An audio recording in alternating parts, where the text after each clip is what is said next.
जरा सोचिए, एक ऐसे गांव के बारे में जो एक अजीब से अलौकिक नियम से बंधा हुआ है। एक ऐसी जगह जहां सूरज ढलते ही जिंदगी और मौत के बीच का फासला सिर्फ एक दरवाजे जितना रह जाता है। तो आज हम बात करने वाले हैं धौलपुर की इसी भयानक कहानी की, जहां शाम के 7 बजे का मतलब सिर्फ वक्त नहीं बल्कि खौफ होता है। ये सिर्फ एक कहने की बात नहीं है। ये धौलपुर गांव की वो हकीकत है जिसके साथ हर कोई जीता है। ये उस घंटी की आवाज है जो हर शाम ठीक 7 बजे गूंजती है और गांव वालों को याद दिलाती है कि अब जो कुछ भी बाहर है वो इंसान नहीं है। तो सबसे पहले समझते हैं धौलपुर के इस 7 बजे वाले नियम को। देखिए, इस गांव में जिंदा रहने के लिए कुछ बहुत ही सख्त रस्में निभानी पड़ती हैं, और जैसे ही शाम होती है हर कोई रात से बचने की एक ही तैयारी में लग जाता है। ये 3 नियम, ये यहाँ के लोगों के लिए जिंदगी और मौत का सवाल है। हर शाम बिना भूले दरवाजे पर हल्दी की एक लकीर खींची जाती है, एक दिया जलाया जाता है और घर की हर खिड़की, हर दरवाज़ा कस कर बंद कर लिया जाता है। ये सिर्फ कोई रिवाज नहीं बल्कि एक अनदेखे डर के खिलाफ उनका इकलौता हथियार है। और इसी नियम की असली परीक्षा होती है रोशनी नाम की एक जवान लड़की के साथ, जिसके लिए ये नियम एक भयानक हकीकत बनकर सामने आता है। जरा उस पल के बारे में सोचिए। 7 बजे की घंटी बज चुकी है, घर पूरी तरह से बंद है, और तभी रोशनी खिड़की से बाहर झांकती है और वहां चांद की रोशनी में उसकी मां खड़ी है, वही मां जो महीनों से लापता थी। और फिर वो आवाज आती है, एकदम उसकी मां जैसी, एक ऐसी गुहार जो किसी भी बच्चे का दिल पिघला दे। बाहर खड़ी वो परछाई रोशनी से अंदर आने की भीख मांग रही थी। अब यहां रोशनी एक ऐसी दुविधा में फंस जाती है जिसकी कोई कल्पना भी नहीं कर सकता। एक तरफ उसके पिता की सख्त चेतावनी थी कि 7 बजे के बाद बाहर कोई इंसान नहीं रहता, और दूसरी तरफ उसकी अपनी मां की दर्द भरी पुकार थी। वो आखिर करे तो क्या करे? यही वो एक सवाल था जो रोशनी के दिमाग में हथौड़े की तरह बज रहा था। क्या होगा अगर बाहर सच में उसकी मां ही हुई तो? क्या वो उसे यूं ही बाहर ठंड में मरने के लिए छोड़ सकती है? तो रोशनी की कहानी तो एक तरफ है, लेकिन इस नियम को चुनौती देने वाला वो अकेला इंसान नहीं था। गांव में शंभू नाम का एक और आदमी था, और उसका शक उसे सीधे सीधे उस श्राप के क्रूर सच से मिलाने वाला था।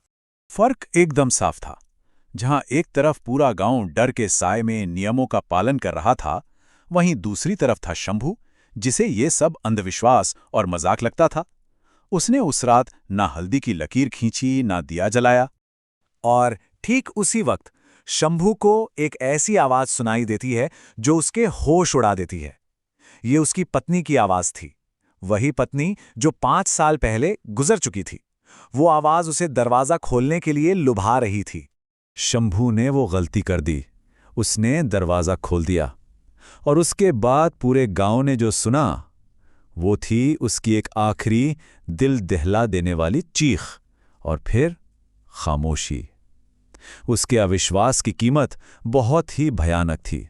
शंभू की मौत ने सब कुछ बदल दिया। गांव के मुखिया अमर सिंह समझ गए कि अब सच को और छुपाया नहीं जा सकता। अब वक्त आ गया था कि सबको बताया जाए कि 7 बजे के नियम के पीछे की असली दुखद कहानी क्या है।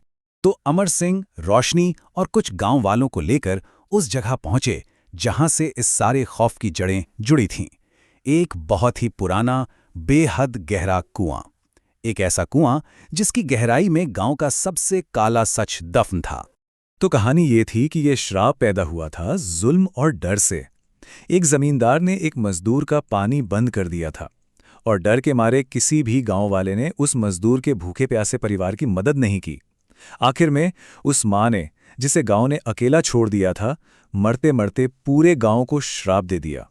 अब जब सच सबके सामने था तो अमर सिंह ने फैसला किया कि वो इस श्राप का सामना करेंगे, इसे हमेशा के लिए खत्म कर देंगे, और इसके लिए उन्होंने एक बहुत खतरनाक योजना बनाई। और अब कहानी अपने सबसे अहम मोड़ पर आ पहुंचती है। घड़ी में वक्त हो रहा था शाम के 6:50, मतलब श्राप के जागने में सिर्फ 10 मिनट बाकी थे। चारों तरफ तनाव बढ़ता जा रहा है, और इसी बीच अमर सिंह उस अंधेरे कुएं में उतरने लगते हैं।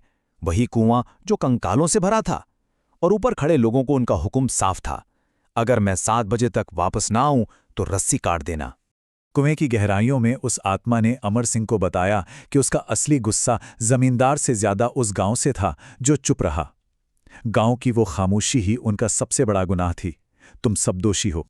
और अमर सिंह ने उस पीढ़ी की तरफ से जिसने गुनाह किया था सच्चे दिल से माफी मांगी। ये एक कोशिश थी उस गलती को सुधारने की, ये उम्मीद करते हुए कि शायद इस माफी से ये श्राप टूट जाए। वक्त जैसे थम सा गया था।